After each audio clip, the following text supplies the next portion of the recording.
My name is Anthony Karumba, of course, the national spokesperson Bunge la Mwananchi Youth Wing. I want first of all to start by saying it is very unfortunate that some people would think that as Bunge we bring chaos to say at who must go, doing nini. The leadership is okay. And this tells you, good people, leadership must begin from us.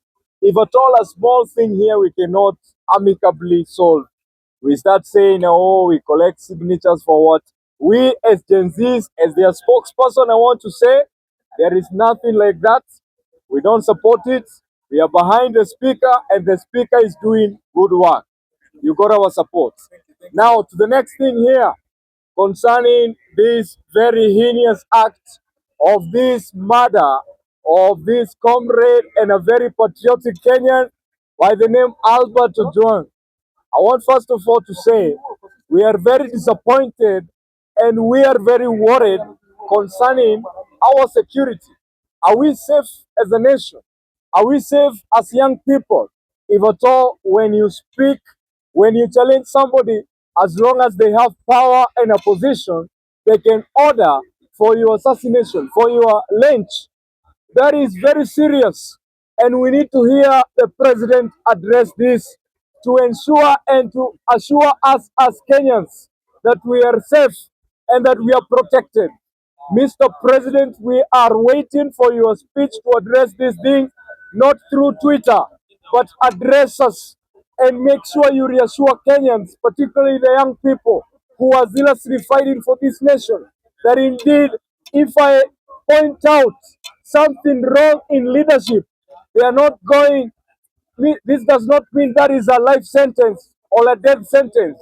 We have the enshrined constitutional right to challenge any person within the government sector because we are the people. And if there is no opposition to speak on our own behalf, what do you expect?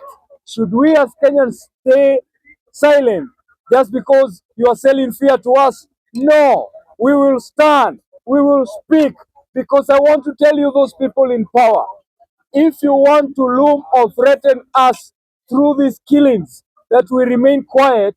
We are a generation that is like Moses of Kenya. Moses was sent to set free the Israelites from the captivity.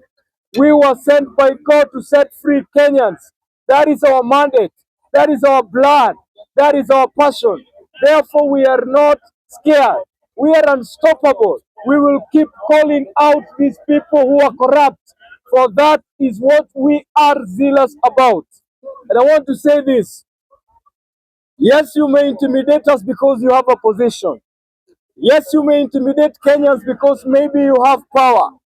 But don't forget, power is transient. Power is ephemeral. It is very temporary. You will not be in that position forever.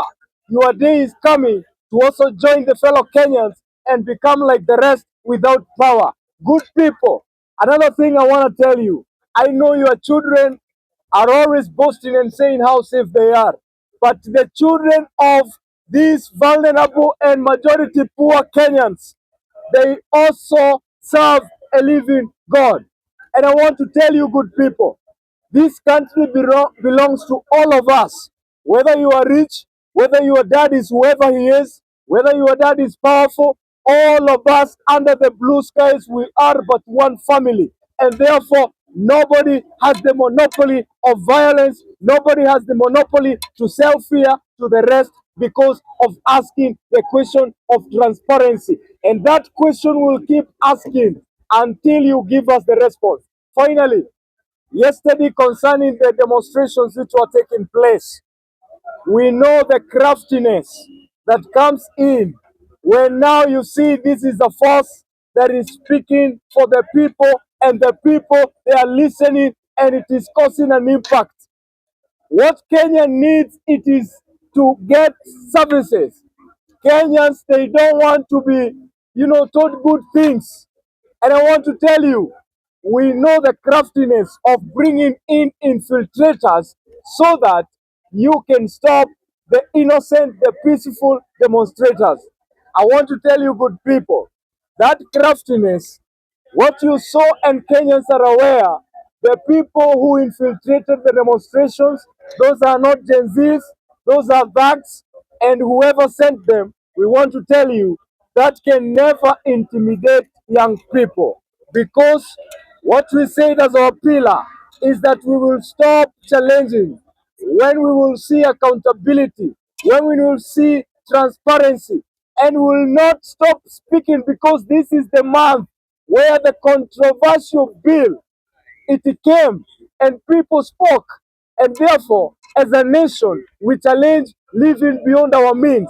The budget that was read yesterday, it has a deficit of around 876 billion, which means you are going to get more debt so that you can fill this disparity. And that means it is Kenyans' money.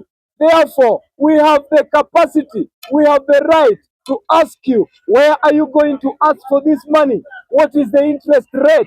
What are the terms? What are the securities that you're going to put so that you can be given that money?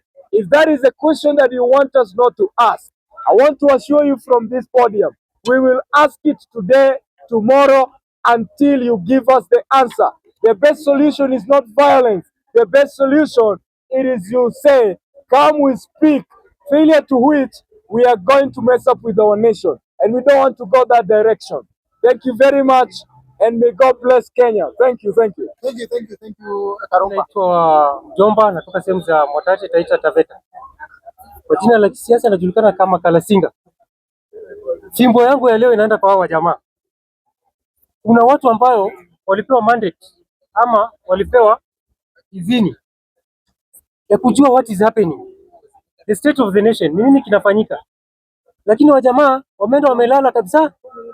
Kazi yao ni kutafuna mandazi, benchmarking na kutongozana kwa bunge. Tafadhali yangu ni machache, wananchi wa Jamhuri ya Kenya, nasema hivi, hao wabunge wako sahihi, ndio shida, ndio shida. Hao wabunge wako sahihi na hao maseneta. 2027 kilia kifagio, fukuza wote waende nyumbani, fukuza wote waende nyumbani. Number 2, the clergy people, watu wa dini wako wapi? Hao wachungaji, hao masheikh wako wapi? Na wanashinda wakiimba ingia ingia wewe mmoja wa kondoo. Kama kondoo zinaliwa watakaa na nani? Tafadhali watu wa dini, tunataka tusikie sauti yenu iko wapi. Jambo la 3, hatutaki mtu yeyote kucheza na kikao cha bunge la mwananchi hapa Kenya. Mimi nasimama kama Sergeant Atam. Mtu yeyote atajaribu kucheza na speaker hapa, Mr. Hagai, we are going to deal with him perpendicularly. Full stop.